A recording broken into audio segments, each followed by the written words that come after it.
За десетина години Македонија ќе се соочи со сериозен недостиг на матични лекари.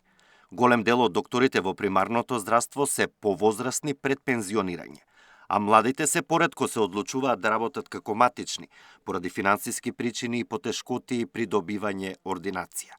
Состојбата е алармантна и сега во неколку помали градови, велат од Фондот за здравство. Ако гледаме дека тоа ќе стане проблем за десетина години, ние мора сега да действуваме за да предупредиме и Македонија да не се најде во ситуација на 30-40 км да нема доктор достапен за населението. Уште позагрижувачка е состојбата во руралните средини. Од 96 амбуланти функционираат само 44. За да се пополни бројот и секој крај да биде покриен со здравствена заштита од фондот, ги повикаа младите лекари да дадат и нивни предлози според кои би работеле како рурални доктори.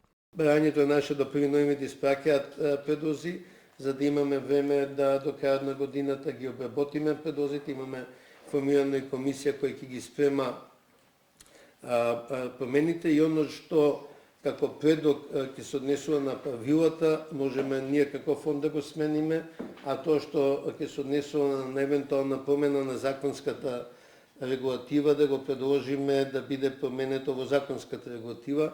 Од друга страна, специјалистите по семена медицина, кои исто така работат како матични, реагираат дека не може да земаат иста плата како општ доктор и бараат признавање на специјализацијата.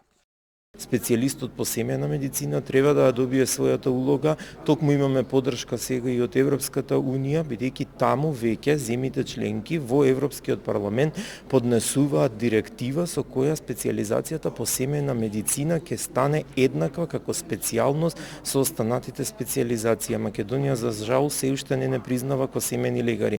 Во моментот во Македонија има околу 1500 матични лекари, а пред неколку години имаше многу повеќе. Александар Динев, Сител телевизија.